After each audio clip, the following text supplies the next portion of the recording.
Today I'm hosting the Stygian Archive. Today we have Josh from CØL and Veranara. You've done some guest work in, and a lot of other DSBM musical projects and stuff like that.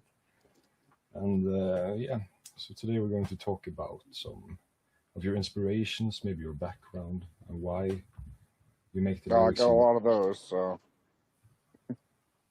I got a lot of those, so there's a lot to talk about there. A lot of background information. Should we start with background? I think that would probably be like a good place to start. I would like I want to get your whole story like within a picture, like All not right. to frame. Well, for starters, I have a lot of mental health issues, such as like schizoaffective disorder, bipolar. I have PTSD, depression.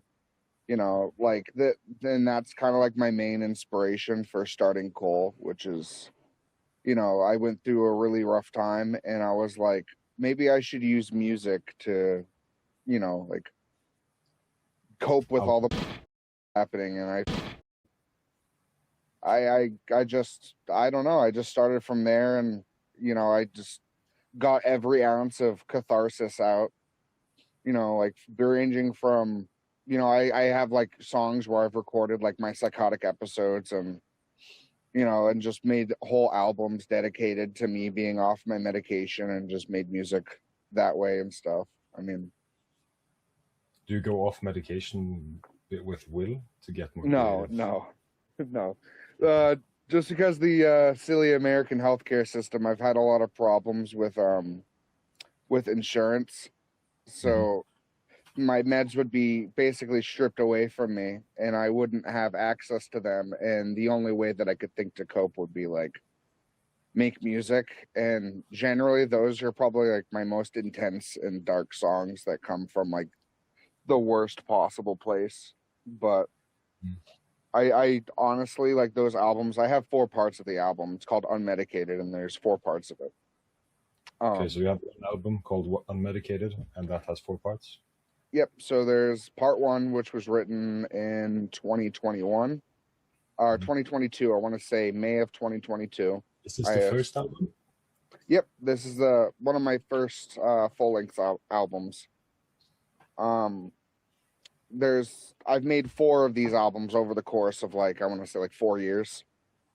So the first, yeah, it's kind of like a compilation, and I hope I don't ever have to make a 5th one, because honestly it's the most degrading way to like make music. But it got me through some of like the most difficult parts of my adult life. I mean, I started making music in 2021, and after I moved states, I moved from New Hampshire to Massachusetts in the United States, after I had a house fire. And that's kind of when my adult life started, was in 2019. I turned 18 in 2018, and moving to Massachusetts was a huge change for me. So I was with this girl, and we were together, and then we broke up, and I was like, oh, sucks. I need to do something with myself. And that's kind of where I started making music. And was that the first inspiration for Unmedicated then? Yeah, it was that, going off my insurance, and also dealing with a pretty raw heartbreak of my first relationship. I would say that's a very big part of it. Yeah, for sure.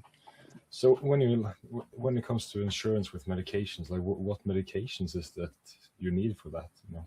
So I take medications for schizophrenia, bipolar, and PTSD. So when my insurance goes off, I basically lose access to all of those. And at the time, I was actively trying to take my medication, which is like a theme for me, is to stop taking them. But I was trying to take them, and I get off of them, and it took me like months to get back on it. And with bipolar, I get manic, so it kind of sent me into a manic spiral of just like destroying my life and like everything around me. Yeah. But you know, there's a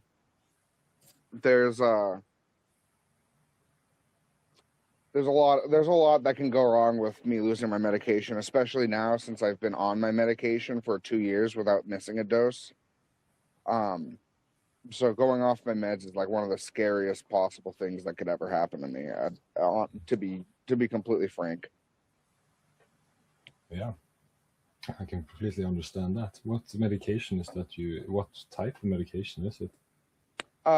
So I take risperidone for what's it called? My psychosis. Which is probably equally as important as my Lamictal that I take for or lamotrigine for my bipolar. Because since I have schizoaffective disorder, it's kind of like bipolar and schizophrenia just combined into one big conglomerate of awfulness. Yeah, it's a good combo for sure. Yeah. So I take those. Right now I'm not really taking medications for nightmares. I actually have the opposite going on where I'm taking a medication for sleep. It's called Seroquel. And that just gives me worse dreams, like worse nightmares. So I've been struggling with that a lot recently. But like weird ones, right? Oh, dude, I have the weirdest. They're crazy. I had a dream the other night that like my rib cage was like pushing out and folding in like this, and like it wasn't like poking through my, like I could see it underneath my skin, but it wasn't tearing the skin. And I was like 5 years old, and I was like looking for help, and like I woke up just convinced my rib cage was like about to snap in half. It was horrible. It was awful. Okay, yeah. Okay, so that's a good combination of medication, I guess. I agree. Yeah. So when it comes to the Unmedicated album, you released the first part in 2021, right? Yep, I believe it might have been May. It could have been earlier than that. I have so many albums out that it's hard to remember when each album came out. I have like 60 albums. So it's kind of hard to remember, but I released that, and you know, that was like the start of that series, and that was like the first release that I did that actually got any sort of attention, like a solo release, that is. Like I did a split with Damien Ojeda from Comforting or Sadness at one point, and that got some attention. That was before this first part of Unmedicated? I'm not completely sure, to be honest. Like it could have been after, but you know, I think it was before. I think I did the one with Damien before Unmedicated. But I did that, but the Unmedicated one had a lot of, you know, it got a decent amount of attention just because like the concept, I guess, was interesting to people. I don't know. I don't know a whole lot of albums where people just make like the shtick, I guess, of the release to be like, oh, I'm off my meds, you know what I mean? In DSBM you have a few. But, oh yeah. I was just thinking that, like, you know, DSBM artists, they don't even need to go off their meds. They just don't have them, and they just record anyways. Yeah, it's true. Many of the DSBM artists, they get it off that, but yeah. So yeah, there's some interesting DSBM artists out there. For sure. It's well, for that, and for most of us, it's real. You know, when I think it attracts a certain type of person that maybe has gone through many of the same scenarios. Maybe it feels kind of like home to them sometimes. I agree. I've been listening to DSBM since I was like 10 years old. I first heard "I'm in a Coffin, I'm a Weapon Against Myself" when I was like maybe 10 or 11 years old, and that was my introduction to DSBM. So and I was like, early? Yeah, I started off real young, and I mean, like, my family, like, when they, like, first saw that I was, like, you know, I'll be on my laptop listening to DSBM, and they'd be like, what the hell is he listening to? And I was like, oh, it's black metal. And they didn't know what that was, so, I mean, but it was, I don't know, it's just DSBM, like, something that 10-year-olds probably shouldn't be listening to. But, you know, here we are now. True. It's, I don't know, starting out with 10, it's fine. As long as you found it yourself, I think it's destiny. So. Yeah, no. So that's when you started out. It was with what band was it? I'm in a Coffin. Iron Coffin or I Am in a Coffin? I'm in a Coffin. Yeah, I haven't heard it. It's probably really good, but yeah. Yeah. So that's where it started off, right? Then what did it evolve to? What really captured you, I guess? When did you think, oh, I want to maybe do this one day, use my free time for it? Was it just an impulse that happened when these bad situations happened for you? So I listened to a lot of DSBM, like from there, obviously, until now. But I think where I really started delving more into the genre, because like at the time, at that age, I was more into like poser new metal and you know, like pop music and like electronic music. So I mean, I was 10. I mean, but you know, once I hit like 16 or 17, I started listening to more DSBM like seriously, because I just realized like, oh, I'm a depressed teenager. This is something I can relate to more than I could when I was 10 years old. So I remember when I first heard Sadness's album, I don't remember the name of it. It's that blue one with the couple kissing. It has the song Kiss in October in it. I heard that album for the first time. And I was like, wow, this is just like, I love this a lot. And, you know, then I heard, started delving into Damien's catalog a little more, and I discovered his first album, I think it was Useless, or it was Close. Yeah, it was Close. And like, that's actual like DSBM and not like Black Gaze or anything like that. And that is what made me realize, oh, I want to make music like this. So I actually bought a guitar in 2014 and was just learning random songs. I think I played a lot of Silent Hill music because I really like the Silent Hill soundtrack a lot. And I would learn songs from there on my guitar. And by the time I hit, you know, sort of discovering Sadness, I was learning his songs on guitar a lot. And, you know, I was still practicing. And I think from there, I just was listening to more and more music, and you know, there came a point where it's like I didn't realize that I like could just like record music. It didn't really hit me because I was focused on my relationship. And I break up, I'm like, oh yeah, I forgot I could do that. Like I could just go record music. And you know, for me, like I wanted the music to sound polished because I thought people wouldn't like it as much if it wasn't polished. But that just shows how ignorant I am to the black metal community.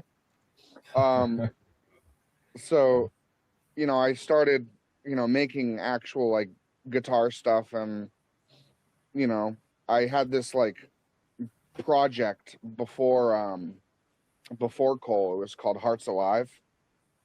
And that didn't take off like at all, but it was mostly like DSBM noise adjacent music. Like it was more just like ambient noise DSBM stuff. Like dungeons and stuff? Kind of, just with like one guitar. It was just basically me on a guitar with my reverb pedal. Yeah. So, I mean, it was cool. There was some interesting riffs on there, and some of which I actually went back and revisited. But, you know, it was just like some side project. But, you know, the thing is like I used to market CØL more as DSBM. Like I would tell people, oh, this is like DSBM inspired.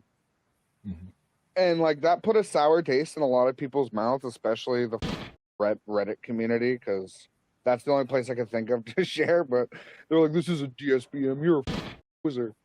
And I'm like, oh, sorry. So, you know, I tried delving into making other DSBM sounding tracks, and I just couldn't really get it. So don't listen to others, man. Just do what you want to do. Yeah, I had to relabel my music as like depressive electronic is what I decided to call it. Because I couldn't get DSBM by myself. I don't know how to play drums. I don't know anything about drums. You know, I'm glad I have this DSBM project that I'm in now, Overdose to Sleep, because it's actually giving me an opportunity to make like the music that I've wanted to since I was like 16. Because in Overdose to Sleep, it's not just you. It's you and one other guy, right? Yeah, his what was his name? I just call him E. Just because, yeah, Escafori or Einsamkeit. I don't know what he prefers. I know his real identity, but he's anonymous. So, but no, he does most of the instrumental work, like recording and stuff. I help with writing and like song structure, but my main job is to manage the Bandcamp, YouTube, any social media stuff when we get to that, and write lyrics, keys, and do vocals. Like that's my job mostly, but he's in charge of like all the mixing and instrumental recording and all that. I think he does the bulk of the work. So, but I think right now we have a really good flow going and we're pretty close to wanting to release this album. So what album is this? So it's more of an EP. It's called Cold Slow Death of Youth. It has, obviously there's an intro track. There's four main songs, one of which has a feature. And then we're trying to find a vocalist who can do the Swedish vocals for Morgendagen by Apathy. I don't know how to pronounce his name. Yeah, it's Morgendagen, and he's it's a Swedish band. I don't know Swedish, but no, we're trying to find somebody who can do the Swedish. We might have somebody, but he's on kind of a busy schedule with his music and stuff and life, obviously. So we're gonna see if he'll end up doing it. But we have everything finished instrumentally. We're just waiting on our vocal feature, and then our feature for Iridum is his name from Internal Darkness. He's a good friend of mine. Actually, he's the one who inspired me to push me to go make DSBM. I've known him since before either of us made music. We met on Instagram, and he started releasing music, and I talked to him, and he was like, "Dude, you should make music," and I'm like, "Yeah," and then I did.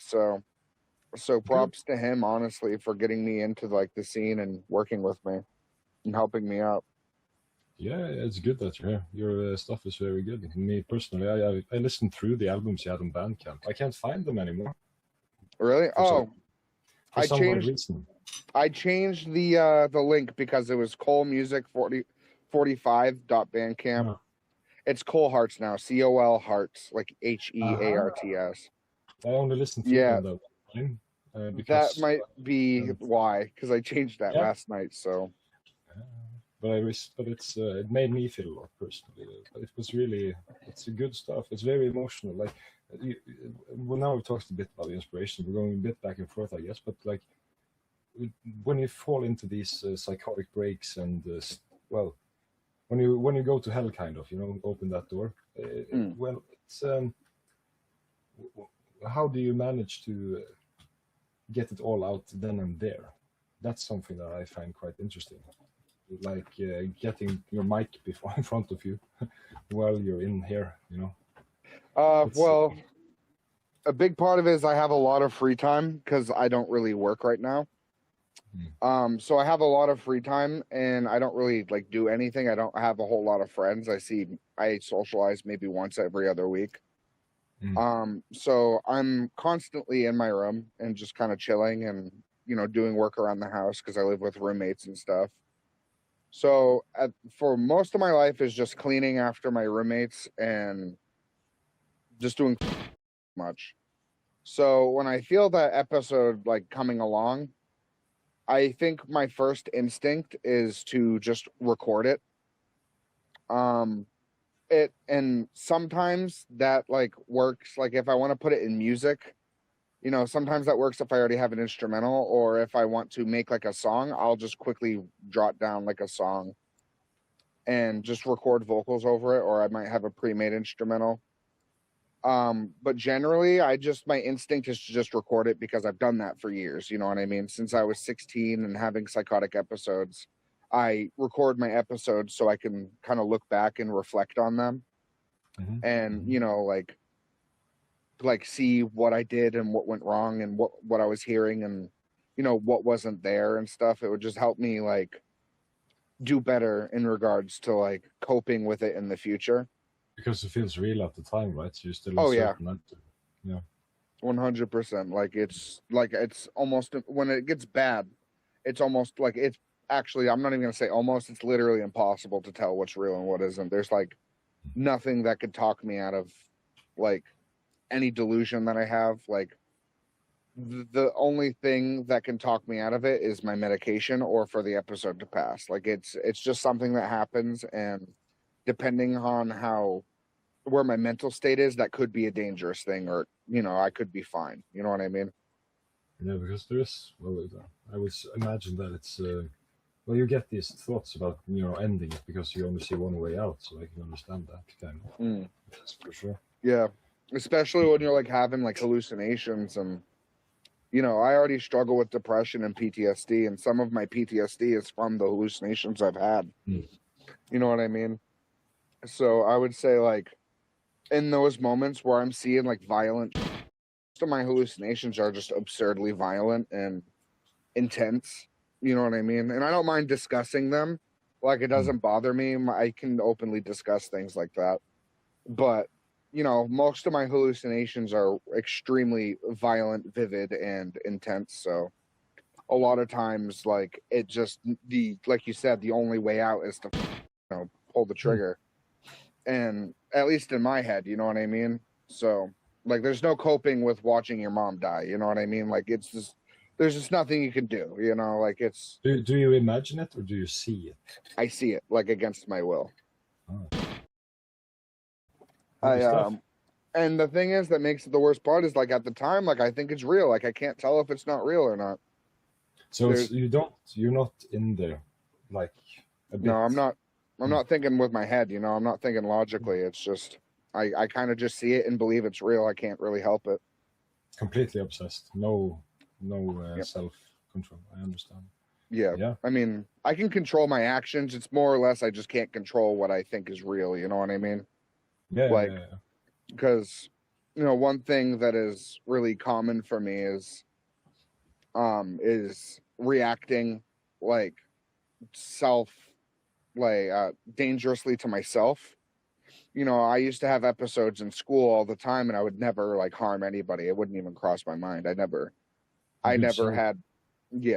had any issues with violence towards other people. However, I do have issues with violence towards myself just because of my already depressive nature and my self-destructive nature. I've always been like that since I was real young. So connects a bit to the bipolar then.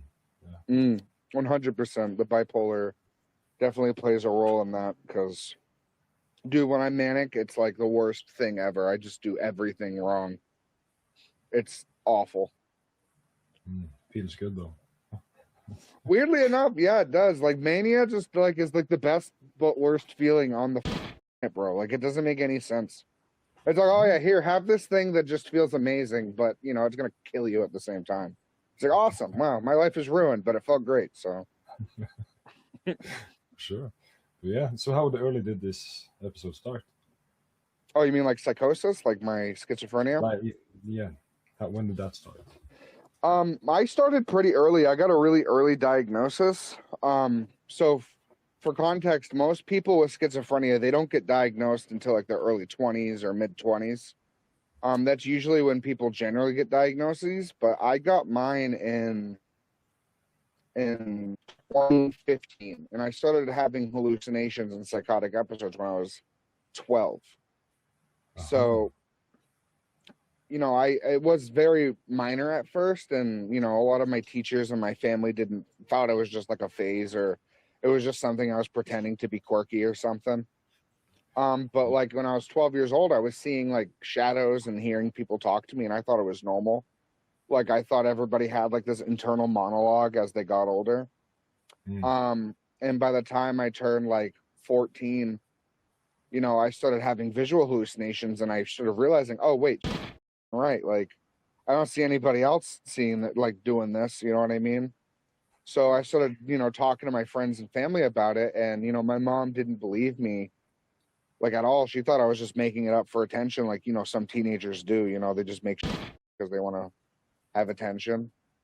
She thought I was doing that, and like, I was seeing like the worst possible things. Like, the first real psychotic breakthrough that I ever had, I was in the library at my school, and I saw this man, and he was like kind of watching me in the classroom, and nobody else was acknowledging him, and he was just like kind of standing there, and he had like his shirt off, And so he wasn't real. It was a hallucination.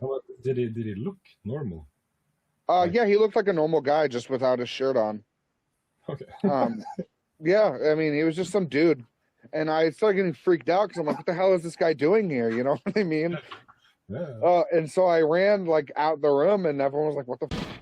And so I ran and I went to the counselor's office and I told them like, hey, like, I think something's really wrong. I'm like, I'm seeing a man with no shirt on. Nobody else is seeing him. And then he kind of walks through the room and she doesn't acknowledge him and she's talking to me. And I'm freaking the f-, because I see this dude and he's like, and this is where it gets really dark, but he had like a baby in his hands. And so essentially what he did was he put it on the ground and like kind of hit it on the head over and over again. And that was like my first real psychotic episode. Yeah, and that traumatized me. You know, that's like, I was like, oh great, welcome to middle school. Like you gotta watch babies die now. You know, it sucks, but oh yeah, that was my first psychotic episode, and that happened all the way up until like now. Like I still have happening, and it just gets worse and worse and more like gory and intense. Like it still happens. Yeah, I mean, if sometimes my medications won't be as effective one day, and I'll get what I call a breakthrough symptom, and I'll see just out of the blue, and it's awful, man. You don't react to it as much then, I would think. Nope. Right? No, I've learned a lot of coping skills, and you know, obviously, like I've become more conscious of my episodes. That, you know, having lived with it for over 10 years now, you know what I mean? Yeah. No. I mean, it's so interesting to talk about this. It is your biggest inspiration for your bands, you know. It's or your music, and I would like to talk about your music as well. But this is so interesting because this is what you make music about, you know. So it's very interesting. Yeah, but these coping mechanisms, you know, do you have to, if you're productive, right? Is it possible for you to get your minds on other things, like, or is it always there, these symptoms when they come? Or can you like I have these things that my therapist and I talk about, like, you know, it's grounding techniques is what they call it. So essentially it's something to kind of slip you back into reality and like help you ground yourself to the present moment and distract yourself from what's going on in your episodes and such. And a big thing about that is like they do help. So like, for example, I'll be like seeing something, I'll be surrounded by a group of people who aren't there in my room, right? And essentially what I can do is I can throw on music. That's a grounding technique. It distracts me from the stimuli that's going on around me, the external. I could play a video game, although it's kind of hard, if we're being honest, to play a video game.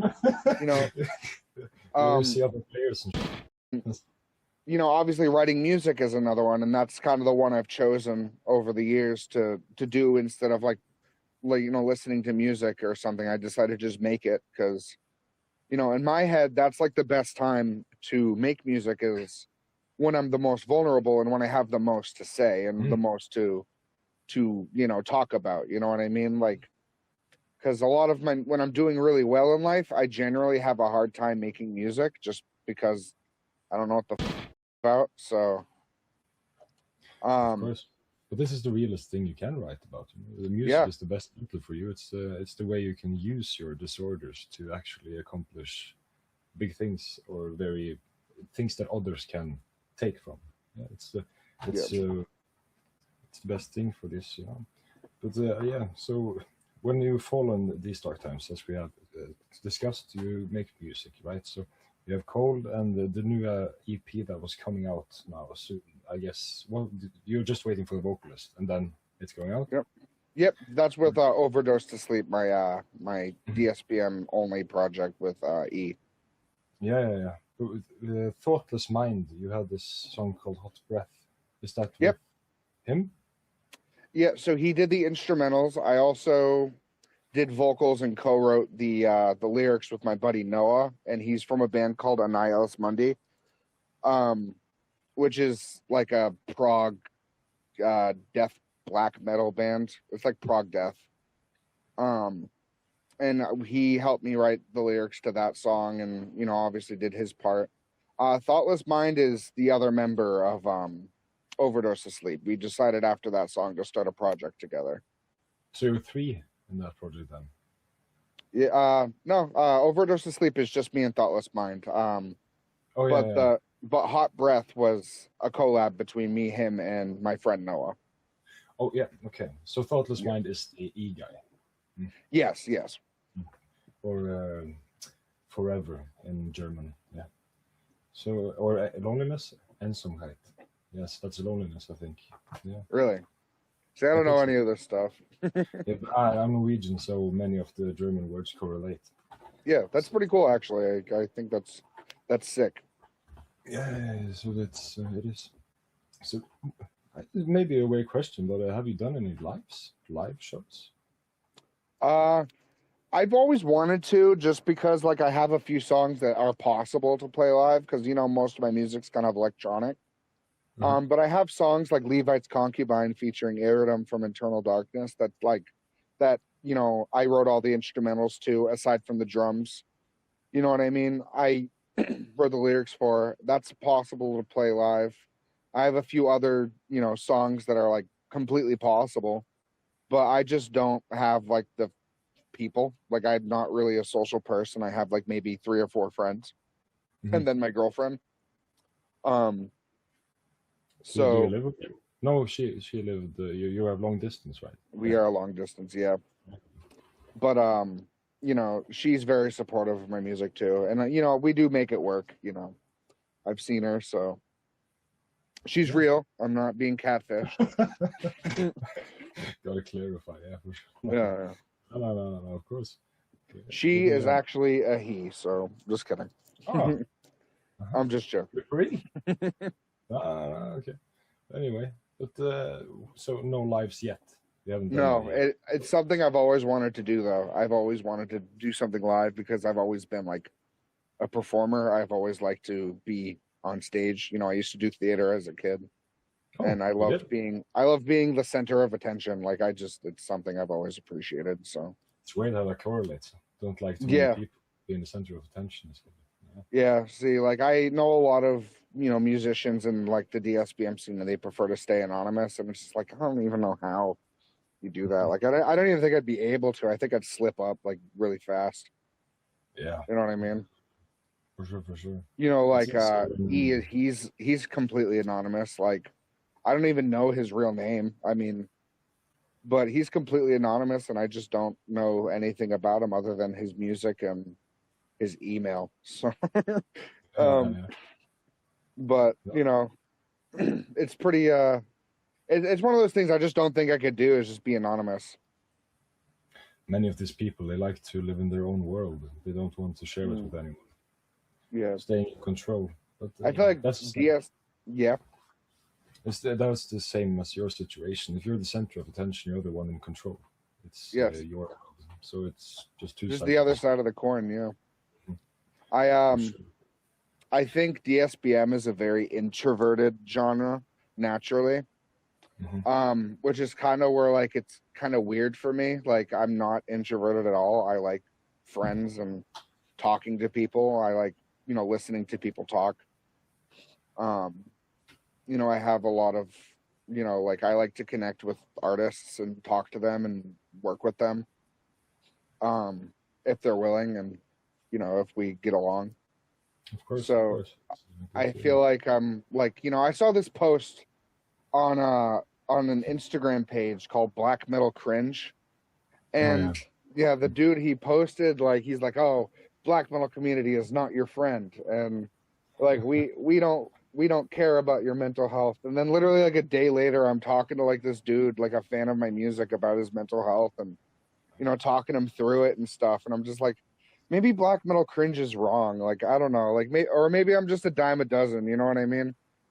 I think it's more like this community. It's a big community, and we do care about each other. But many of us, they try to keep it like that. They don't want new people in. But also, I think it's a bit about they don't want to introduce this dark place to everyone else either. It's No, for sure. I kind of agree to an extent, just because like it's like I don't like calling people posers, just because like I don't know. I feel like people put it on the wrong people sometimes. But then sometimes you meet somebody like, yeah, you're a poser, man. Like, you don't understand this genre. You don't understand this community. It's like, but like, it's like for black metal and DSBM specifically, honestly, the last thing I want is like, like TikTok dances over Overdose to Sleep. That just sounds awful. So I think at the end of the day, it's kind of like a respect thing, like a respect the genre and respect the community. I mean, if I meet people that listen to DSBM, they instantly give me a hug if they see a tattoo or something. Yeah. So in my opinion, that's just my experience. I have some people around me that would say poser, poser, poser to everyone. Yeah.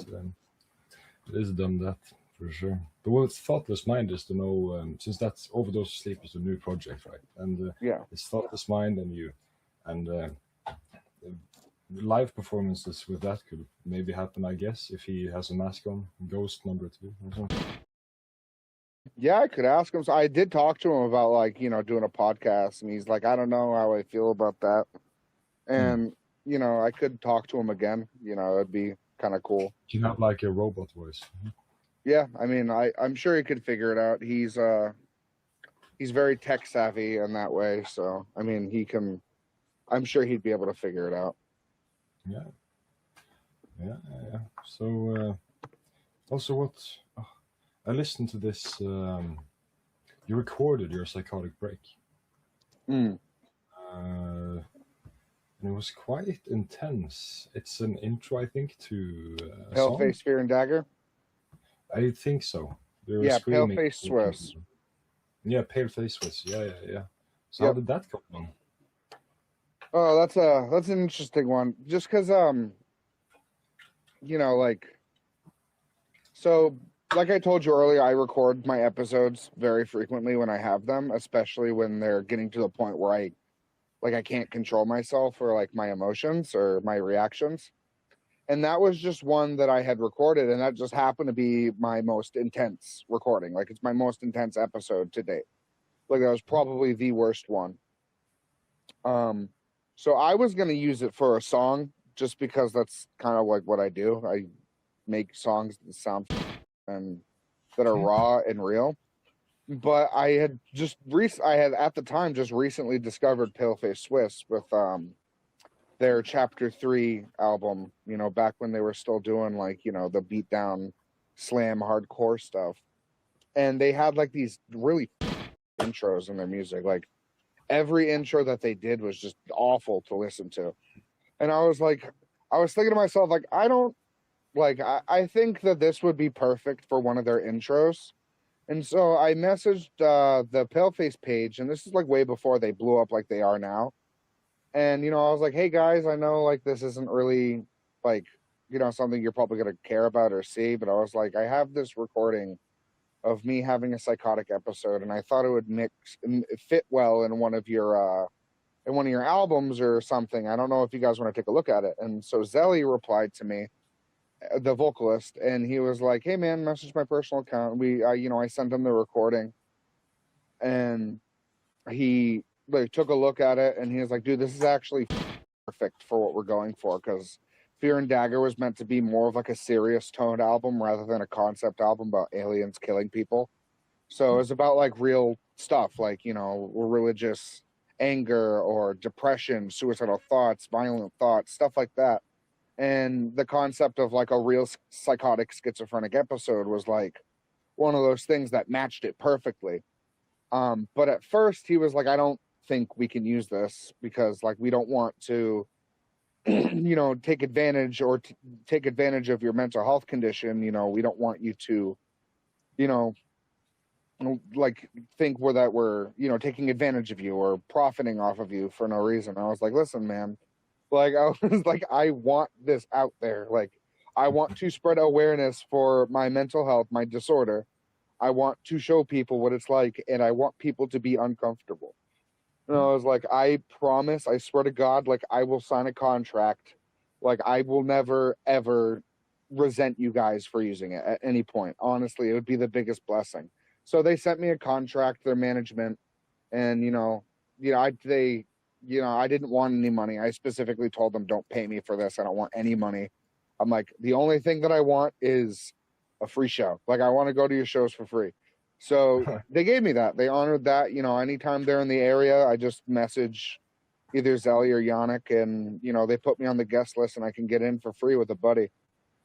And I think that's the perfect payment for me. It's just like they are really genuinely, like, they changed my life. That brought me a lot of friends. A lot of the friends that I made, like, that I hold very close, and I'm still in contact with, I made through that, like my friend Sammy and my other friend Joe. Those are people that I think even Michael, I think he, we met through that. For listeners, Michael is one of the label owners workers that we both talked to. That's how me and him met. Yep. Yeah, I think we met through that. I'm not 100% sure, that my memory's kind of foggy from being disabled, but I think that's how we met. And so, I made a lot of really close friends doing that. So I think getting free shows is perfect payment. Like, I think, and not only that, like, they still keep in contact with me, like, they're very kind to me. If I message them and ask them how they're doing, they're going to respond. They ask me how I'm doing. They touch in here and there. They, every time I see them at a show, they always go out of their way to say hi to me if they can. They're great people. Like, I think I couldn't have had anyone better pick, like, to have that recording. And there's no possible way somebody more respectful could have had that recording. Listen? Yeah, sure. Sorry for interrupting you. No, you're good. I've interrupted you like 1,000 times. Sorry. No. But I'm interviewing you. You're the one that's going to speak. But yeah. But how does it feel when you listen back to the recordings? I've only listened to it like 5 times. I listened to it once when it first released with my buddy Jeremy and my other friend Liam, and it made me really, really uncomfortable. As like the song itself, I've heard the recording multiple times, but the song, like, in the intro, that was my first time listening to it. Was midnight, the night it released. And that was a really odd experience, I guess. It was very jarring because, like, it's like, it's like I had wondered what it sounded like for like almost a year and a half after I sent it. And then I finally heard it. I'm like, God damn, that's more intense than I thought it would be. I didn't listen to it for about a year and a half after that, when I decided to listen to the album front to back. It brought back some pretty intense memories listening to it by myself. I didn't have the comfort of, like, my friends there. So it was very intense. And then the other times, either with a friend or by myself. I think the last time I listened to it was by myself, and it's just, I can't listen to it by myself. Like, I don't like to. It is that specific hallucination, that episode, like, gave me, like, such a bad trauma that, like, I can't, like, even thinking about it, like, I could, it's, I did talk about it on Reddit. I did an Ask Me Anything, an AMA, on the r/deathcore Reddit. And I got a lot of questions, and I explained it there, but I'll run through it again. So I was in my room. I was living with my mom at the time, but I was home alone. I was just in my room, and I had been hallucinating all day, like, just hearing voices. And then there was this character. He's actually on the album art for Unmedicated 4. He's Jeremiah. My friend drew the album art for that album, but his name's Jeremiah, and he's kind of like this flesh corpse thing. Like, he wears like a cloak made of his own flesh, and he's like a recurring hallucination for whatever. And he's like missing an arm. And so he's always like a prophet in my hallucinations. He's always telling me what I need to do. Like, I need to kill myself so this doesn't happen, or I need to, like, do this, or this won't happen. Or he tells me, oh, you're in a coma, or the end of the world's coming this day. But this time he was there. He was just like, oh, I need to punish you because you didn't fulfill what I asked you to. And he told me what I asked him to, and he never asked that. So, but he had my mom, like, tied up to, like, this machine, and what he was doing. Like he took a knife and like was just like cutting her open. And in the recording, you can hear me scream, "Don't gut her! Don't gut her!" And yeah, he was just basically like eviscerating my mother, and pulled out her organs, and that's the hallucination. It's pretty rough, man. Like that's probably the worst. What's up? Does he tell you to do it? No. He was doing it himself just to show me. But it was rough. He's there just to torment you. Yeah, pretty much. It was just to and make my life awful, which it did. Mm-hmm. You know, that's just kind of how it goes with that disorder. It's just everything just makes your life miserable. It makes you want to die. How long did it last? I'm not entirely sure, to be honest. I never know. I can never remember how long episodes last. Like, that could have been anywhere between 5 minutes to 3 hours. Like, I have no real honest clue because, you know, in those moments, time isn't really in your head. You don't really pay attention. Adrenaline. So I have really no clue how long it lasted. I mean, I don't remember anything after, like, seeing, like, the guts. You know what I mean? I don't remember anything after that. I blacked out. Mm-hmm. Just, you know, because it's my mother, you know what I mean? It's not like, if it was some random guy, it probably wouldn't bother me as much, but you got to remember, like, with schizophrenia, I thought that was real. I thought this was happening to my mother right in front of me. Yeah. So I was like, yeah, it was real to me. Yeah, I'm just, this is not about me at all, but the reason I'm not shocked or anything is because I can relate to a lot of the things, like, yeah. But I've never had that really thinking it's real, you know. I've always been inside my head when I've had these kind of things. I get out of my head, man. I leave, like my whole like brain just leaves. Mm-hmm. It's pure primal instinct when it happens to me. It's like I'm an animal again. Yeah, you know what I mean? It's just adrenaline and basic emotion. It's pure adrenaline, dude. Like it's the worst. Like the sickness that I get after these episodes, it's intense. Yeah, you see that. Yeah, for sure. Yeah. Yeah. I remember seeing a snake come out of my throat, and I had to cut up and open my stomach to get it out. And then I read the Bible afterwards and saw some. But I've never seen my mom being gutted. No, that has to be quite. Sure. Yeah, it's awful. I used to see snakes I have a song off Unmedicated 3 called Shower Drain. It's because I kept seeing snakes in the shower come out of the shower drain. Yeah. Snakes, man. Yeah. It's literally just like snakes coming out of the shower drain. There were just snakes one day. Like, there was just seeing snakes for no reason. It was really random. I hate snakes, man.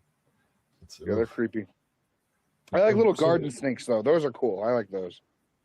I think the small ones are the worst, man. Really? You think so? I have no control over where they are, man. They could be hiding, man. Then under your pillow. Big snakes. But you have Unmedicated 4 parts with CØL. Yep. You had more a compilation albums just like that. Yeah, they were just separate releases, but I mean, on YouTube I have a compilation of all the albums.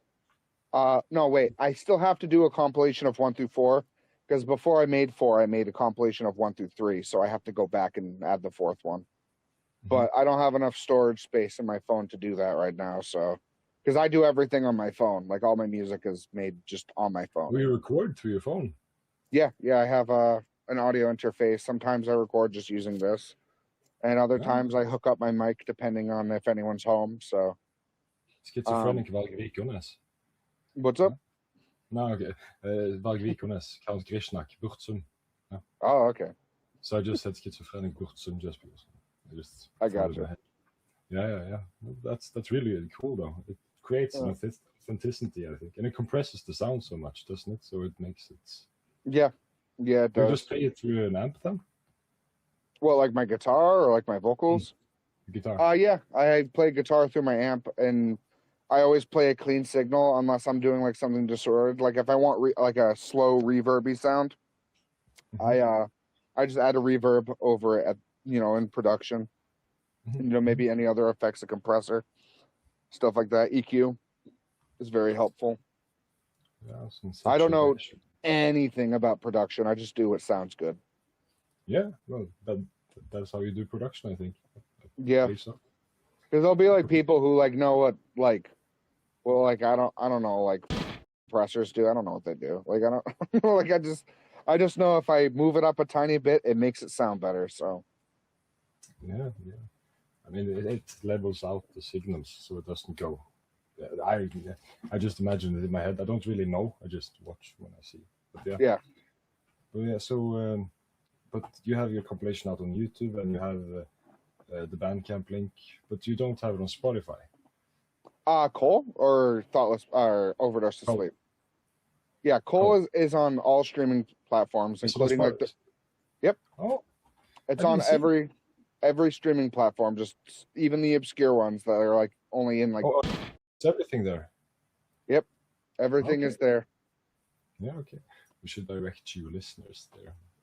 So with the only problem is I had do DistroKid or something, I think is what he used for the swell split with Dross God and Commit and all them, and it put me in the wrong like artist category. So like if you go on Spotify, if you go on my Spotify from that split, it'll take you to nothing. Like, but if you every other album, they're all compiled in one thing. I use Rootnote for my distribution because it's free. It's a pain in the ass though, and it takes months for it to process, but it's free, so I don't really care. I use DistroKid now. It's $29 a year or some shit. It's not that. Yeah. Bad.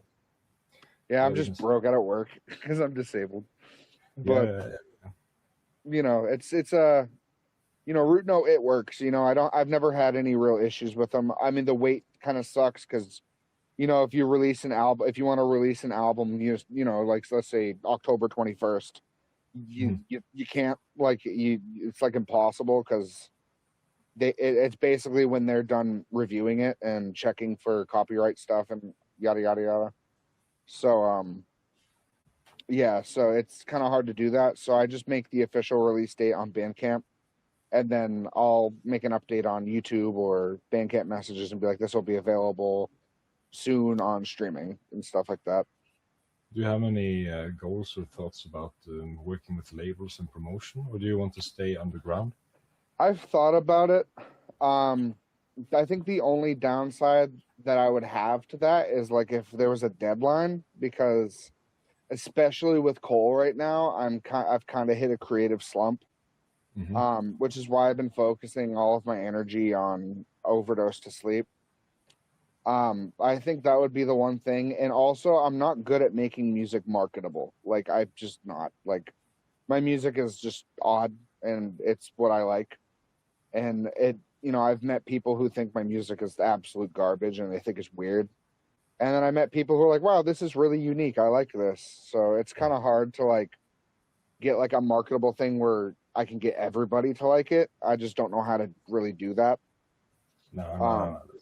You don't want everyone to like it. Doesn't no, work. I want my community to like it and me. Like honestly, I've released albums that only I have liked and like I know are just inherently bad. But I like them, so that's what's important. Yeah, like if you go way back into my catalog, like there's some garbage, man. Like it's awful. I like all of it, but like I can't like I see somebody will buy it and I'm like, why the buy that? Like what the hell?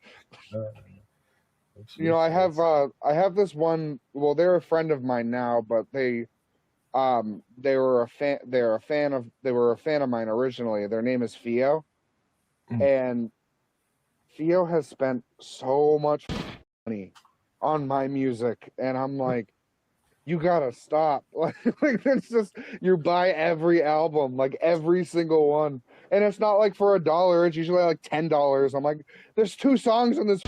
What are you doing? But like I do have other people who buy my music regularly, which I'm thankful for, but like I just don't understand like why somebody would buy, especially like pre self-titled, which is like my first full-length album.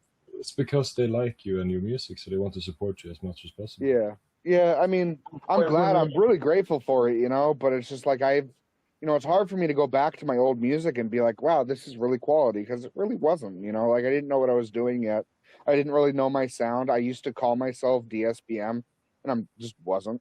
Like it's just physical format. CDs, vinyls, stuff like that. That's something your community probably would love. Is that something you've thought about? Have you released any? Yes, sir. I'll show you right now. I have 15 years CDs. I'm going to show you this one. So it's 15 years. I just released CDs for it. It's got all the album art and such, the CD art. It's got the inlay. Is that from your childhood? Yep, these are all childhood pictures. 15 Years is a album about my experience with childhood sexual assault. So it's a very personal album to me, and I wrote it 2 years ago. That's the whole album? The whole album is about that. It was like one of those things, like, so that happened, 17 years ago. Now I released that album 2 years ago. But 17 years ago in May 29th, that happened to me. So, May hit. Where can the listeners get this album? Like CD, like format. So it's sold out right now. I did a limited pre-order, and I do plan on doing another print again at some point. I do merch to order, but I only ship to America. Okay. Yeah. So if any of my any of my followers, they want a piece of merch, they can just message me, comment, and get a hold of me, and I can work it out. I don't really. They can reach my Instagram, which is Colhearts, COLHEARTS. They can just comment on my YouTube. I'll give them my email. There's a few ways they could reach me. So COL Hearts. Yep, and that's it. That's my Instagram. They can just message me. It is expensive because I don't have like a proper distributor, but the merch is so high quality. Like it's awesome. Yeah. My girlfriend has my only sweater right now, so that I owned, but she the first thing she was like, holy crap, like this is heavy and it's comfortable.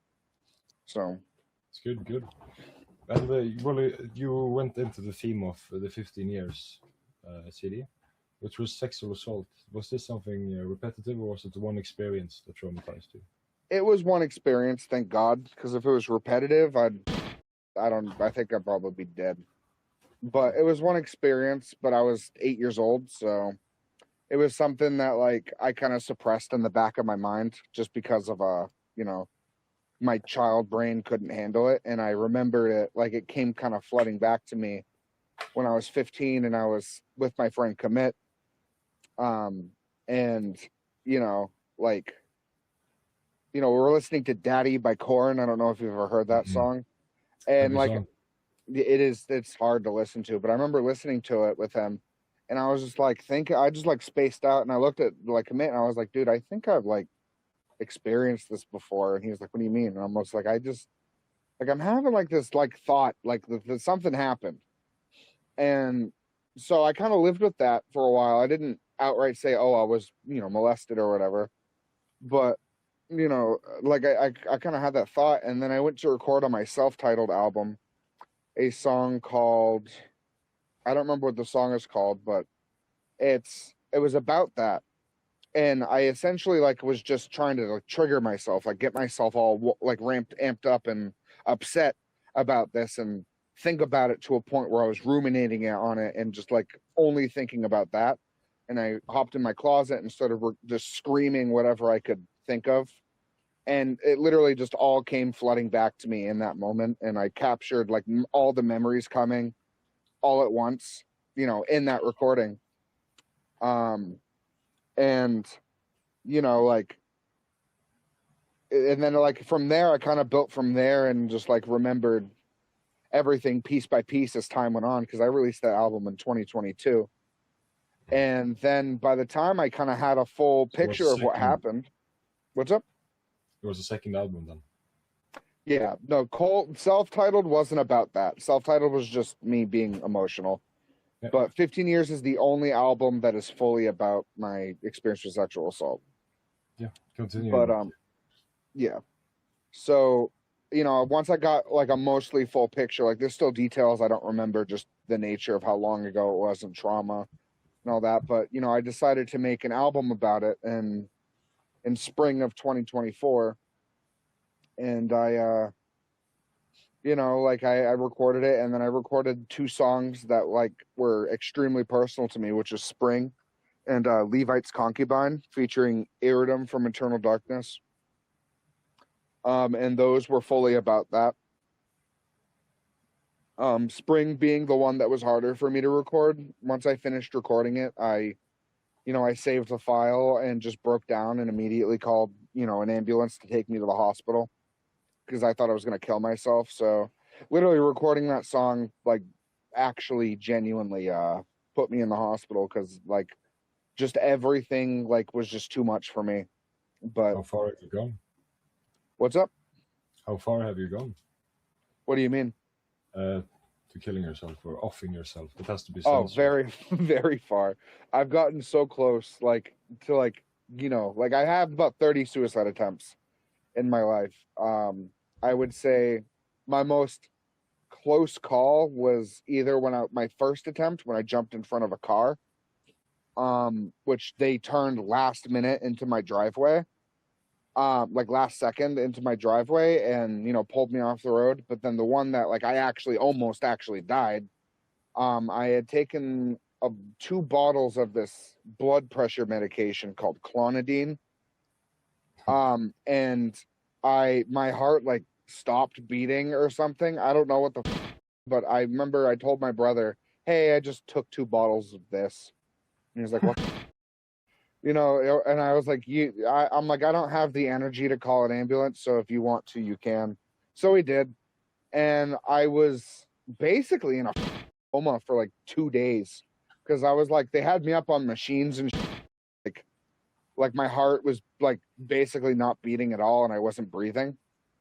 And I had like visions while I was in a coma and you know, I came out of it and they immediately put me in a psych ward after I was fully recovered from that. And I was there for like a month. How was that experience? What, the psych ward? Oh, it's awful. I hate the psych ward. It's so bad. White room? What's up? Just a white room, right? Or everything about the psych ward is awful.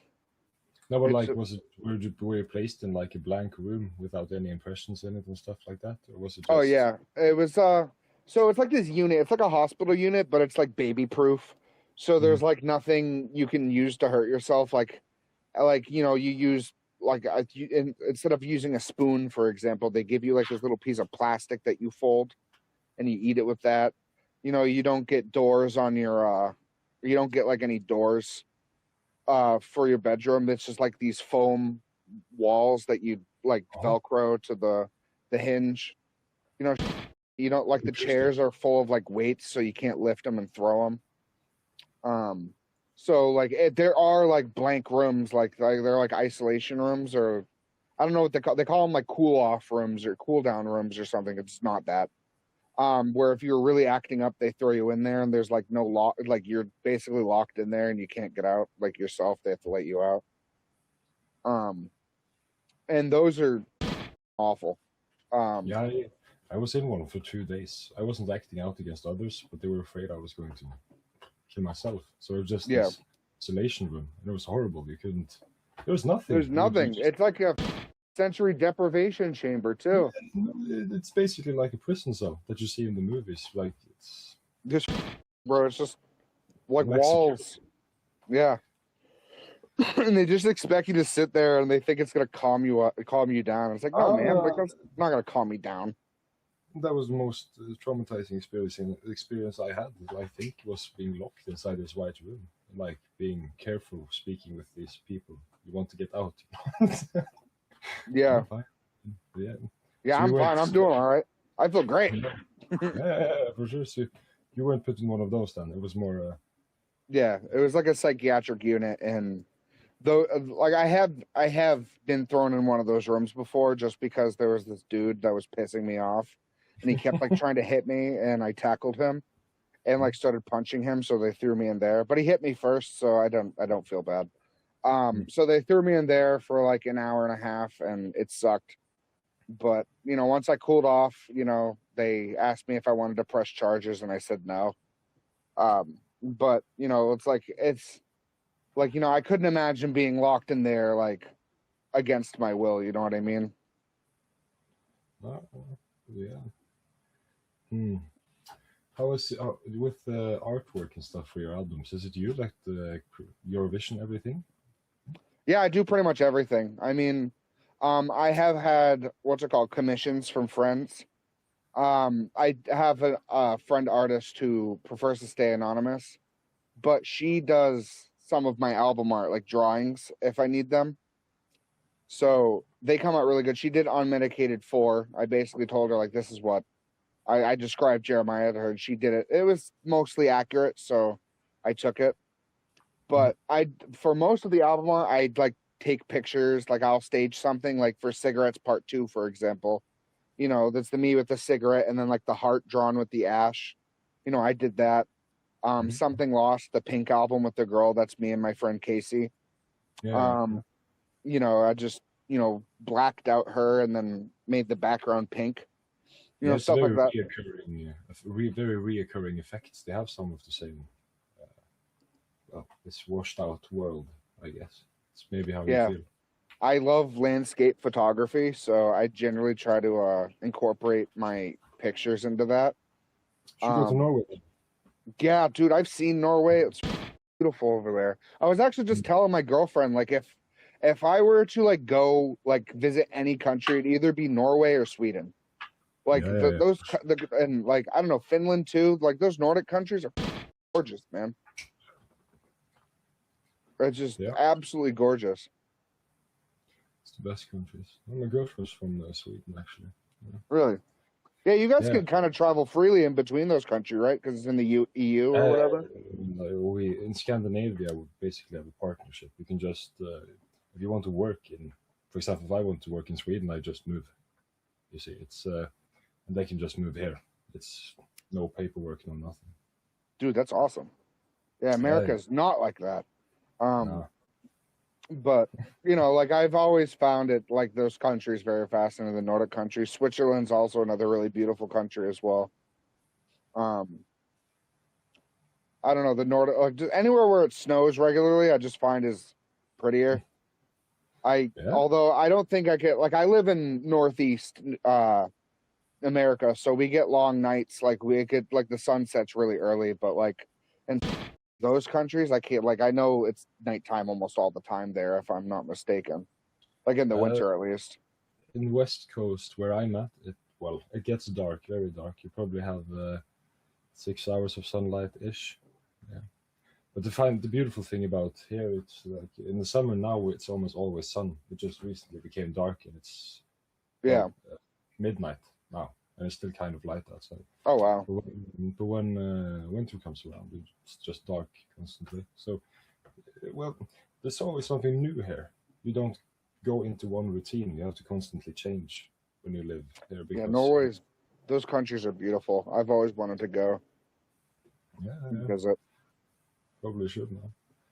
But, okay. You guys have like the most interesting prison system as well. Like rehabilitation. Yeah, I've noticed that like it's really effective, and meanwhile, like our prisons are like slave camps. Like it's fucking awful. My brother went to prison for a year and he came back a different person. Meanwhile, you got like, I hate to bring it up, but like Varg, he just went on vacation. Like, you know what I mean? Like for like a few years and then left. And it's like, holy shit. Like I mean, the crime rate from what I've gathered is pretty low over there. Like there's not much. It's only, some of us, we are violent and stuff, but we mostly, the people that are violent, they usually don't get the sentence because it's violence against violence, right? Yeah. But a lot of the problems now, it's immigration, of course. All of the crime rates are on that spectrum, of course. But it's a beautiful country, and the system, it works. I know a few good people around me that have been to prison for 6 years. Some of them. And well, they usually have good stories to tell. The only thing that's bad for them is the isolation, that you can't decide yourself. But that's the thing. They're trying to get you into the society again. They want you to abide by the rules. So I think that's a much more effective way to go, though. Like in America, the prisons, punishment, like do your time, like, you did drugs, now you got to go spend 20 years in prison where everyone wants to kill you. You know what I mean? Yeah. You got to pick a gang and survive. It's bad. Well, we also have the gangs here, but they're not violent. They have criminal networks, but it's not violence now. And then here you can get your own PlayStation. Like you can, if you go to prison for 21 years max sentence in Norway, you can request the PlayStation 5 and you can have it in your cell. It's like they want you to have an okay time in prison. So yeah, it's a lot. It's very humanitarian. I like that system a lot. Mm-hmm. I think if other countries adapted that, like I feel like it would be a lot more peaceful. Of like I feel like the rehabilitation would be more effective. You know what I mean? But haven't they started doing that in the US?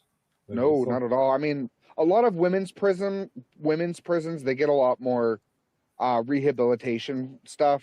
And a lot of like prisons now, like they are trying to rehabilitate, but it's still, prison is still looked at somewhere you go if you've been bad and you need to be punished. You know what I mean? Especially if you go to cities like, like states like California and their big prisons. And I thought it depended on what crime it was. Like, yeah. If there's a rapist, they don't deserve a rehabilitation. That's my opinion. But I agree. If they have, if it's a drug dealer that sold, don't care. Like, send them to rehabilitation for 1 year. Huh? Yeah, I mean, it's like, even like 10 years ago, like life in prison. Like there are people who sold, like, who had like a joint back like 20 years ago and they're still in prison for it. And, places are legal now. Like my state where I just smoked a joint last night and it was completely legal. How the fuck do you when you have those disorders, man? I don't know. It's just sometimes it's relaxing, taking my meds. I can't stand that. Went through my psychotic episodes and I smoked 10 to no man's land. I was I react well to. It's only if I'm not taking my meds that I'm completely like it's end game there. Oh yeah, that's probably a difference. I don't take meds, of course. But, yeah. But I think the interview is good now. I think we can end it. Like when we just have conversations between ourselves, that's fun as well. But I don't think that's what they want to include. It's supposed to be about you. Yeah. So, but yeah, I think we can conclude it there. I'm getting tired of. I have to Yeah, man. No worries. I think we can talk again another time, and we will. Yes, sir. I agree.